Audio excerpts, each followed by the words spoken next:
Aujourd'hui, on va parler d'un outil efficace et puissant, c'est le rétro-planning. C'est un outil qui est très efficace en termes d'organisation, qui vous permet d'être beaucoup plus productif et beaucoup plus efficace sur votre démarche, par exemple de création d'entreprise, mais aussi très bon pour votre mindset parce que ça vous permet de clarifier vos idées. Alors j'ai pris l'exemple de la création d'entreprise, mais c'est tout aussi valable pour n'importe quel projet, peu importe le domaine d'activité dans lequel vous décidez de vous lancer. Alors qu'est-ce que c'est qu'un rétro-planning? Un rétro-planning, c'est en fait un planning qui va contenir toutes les tâches, toutes les actions que vous allez avoir à faire, toutes les étapes à passer pour arriver à l'objectif que vous êtes fixé. Mais au lieu de commencer à aujourd'hui et avoir une projection dans le temps, vous faites l'inverse. Vous partez d'une date limite à laquelle les choses doivent être faites et vous remontez dans le temps. Le tout, bien évidemment, en plaçant les actions, les tâches, les étapes avec une durée de temps, avec les outils dont vous avez besoin, le personnel dont vous avez besoin, etc. Exactement la même chose, mais cette fois-ci, je vous dis en partant de la fin, en vous mettant cette deadline, cette date limite. L'intérêt dans la date limite, c'est que ça vous met un petit peu la pression. Ça permet de vous forcer à travailler. Bien souvent, on a tendance à faire relâche, alors que là, si vous avez une date, vous devez vous y tenir. Si vous déviez de votre ligne de conduite avec un rétro-planning, très vite, les choses vont se décaler, les étapes vont se décaler et forcément votre objectif, ou du moins l'atteinte de votre objectif aussi. Donc ça vous permet aussi d'avoir une certaine discipline que vous n'auriez pas en partant en situation inverse parce que vous vous accordez toujours une certaine latitude. Alors que là, c'est vraiment une date limite et comme son nom l'indique, on ne doit pas dépasser cette date limite-là d'action finie, de tâche finie pour atteindre l'objectif. Cette date limite, c'est une date non négociable. Il faut vraiment partir du principe que c'est vraiment la limite de chez limite.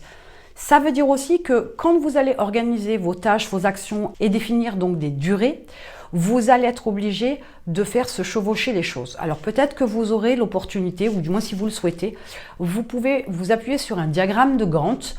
C'est en fait un outil qui permet justement de délimiter chaque tâche dans le temps, de voir celle qui se chevauche et de voir comment mieux s'organiser. Visuellement, c'est toujours plus intéressant et c'est toujours plus facile à comprendre qu'en mettant simplement ça sur un planning. Et vous avez la facilité donc de pouvoir prendre mieux conscience des durées, des tâches, des actions que vous devez accomplir pour pouvoir atteindre votre date que vous avez fixée précédemment. Alors pourquoi utiliser un rétro-planning? Tout simplement, comme je le disais un petit peu déjà précédemment, c'est que le fait d'avoir un rétro-planning, ça vous met une très grosse pression. Alors dans le bon sens du terme, bien évidemment, ça vous oblige à avoir beaucoup plus de discipline parce que vous devez respecter ces délais pour passer à l'étape d'après.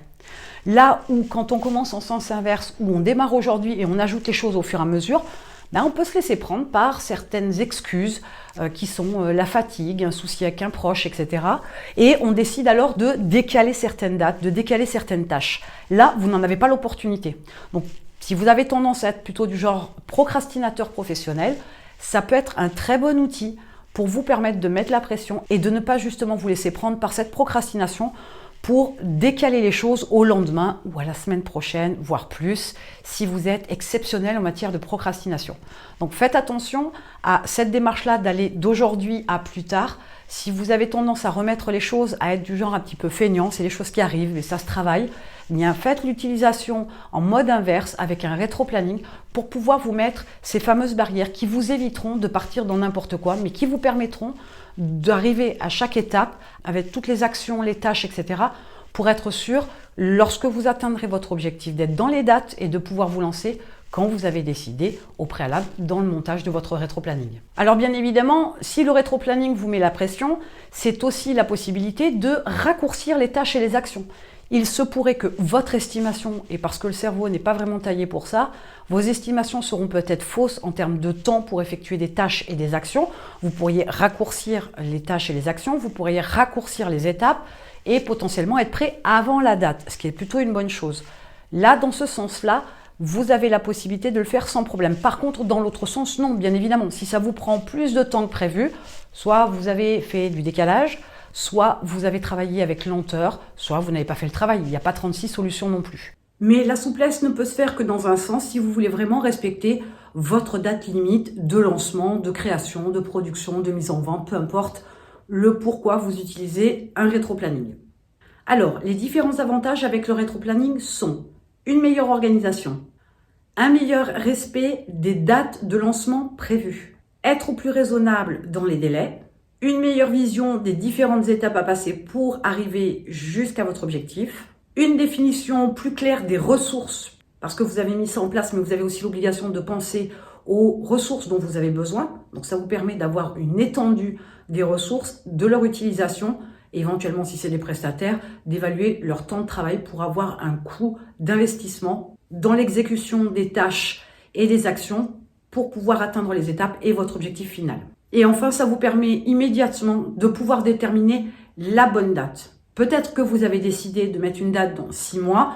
Une fois que vous avez mis le rétro-planning en place, vous pourriez vous apercevoir que finalement 6 mois, ce sera beaucoup trop et que vous pourriez avoir une date de lancement bien plus proche, peut-être dans 4 mois ou peut-être même 3, avec une organisation un petit peu différente parce que c'est aussi ça, le bénéfice du rétro-planning, c'est de pouvoir travailler aussi sur l'exécution de ces tâches et de ces actions pour voir s'il y a une espèce de cohérence dans le planning, pour voir s'il y a moyen d'aller plus vite, d'être plus efficace, peut-être avec d'autres ressources, pour pouvoir avoir une date qui soit pas trop éloignée dans le temps, parce que bien souvent, c'est la cause du non-fait.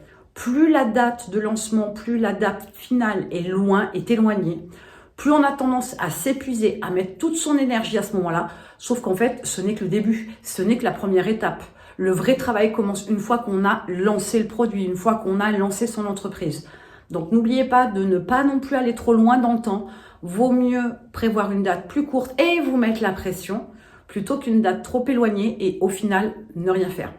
Voilà quelques informations sur le rétro-planning. Maintenant, vous savez ce que c'est, vous savez comment l'utiliser, quels sont les avantages que vous pourriez en retirer. Donc ça pourrait être intéressant si vous vous sentez un peu perdu, notamment dans la mise en place de votre entreprise et d'un blog rentable par exemple, d'utiliser le rétro-planning pour pouvoir avoir une idée d'ensemble, savoir ce que vous devez faire, les positionner clairement pour voir effectivement quand est-ce que vous pourriez lancer votre entreprise, que ce soit une date qui soit cohérente, qui soit mesurable entre guillemets en fonction justement de ses actions et de ses tâches, de façon à ce que vous ne perdiez pas de vue votre objectif, mais surtout que vous ayez une ligne tracée, un chemin sur lequel vous engagez en sachant quoi faire, comment le faire et combien de temps ça vous prendra. Et en attendant, je vous retrouve de l'autre côté.